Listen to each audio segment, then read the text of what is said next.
Imagine learning that the phone calls of an entire population, millions of people, were being stored, translated, and analyzed by artificial intelligence. And now imagine that the technology making it possible came from one of the world's biggest tech companies. Microsoft has announced it will withdraw some AI and cloud services from the Israeli army after evidence emerged that its Azure platform was being used to conduct surveillance on Palestinians in Gaza and the West Bank.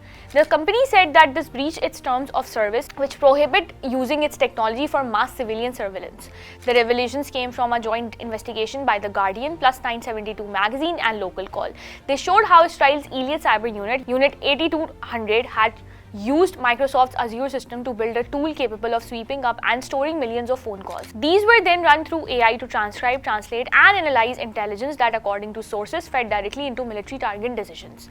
For months, Microsoft denied knowing its technology was being used this way. The company even fired employees who protested its ties to Israel.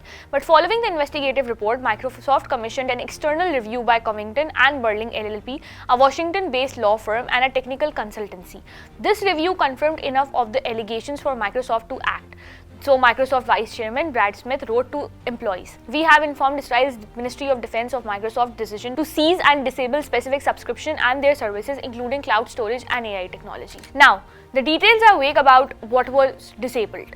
Microsoft has not said which services were cut, but it confirmed the move affects Azure cloud storage hosted in Europe and some AI functions. But other products, such as those used for Israel's cybersecurity, remain active. In other words, this is a partial withdrawal, not a full serving of ties. For Palestinians, mass surveillance is not new.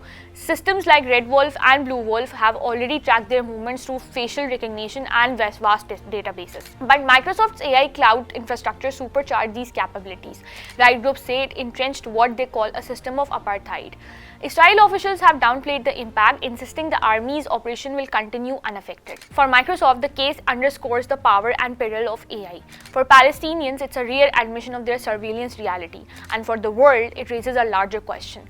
When war meets technology, who holds tech giants accountable?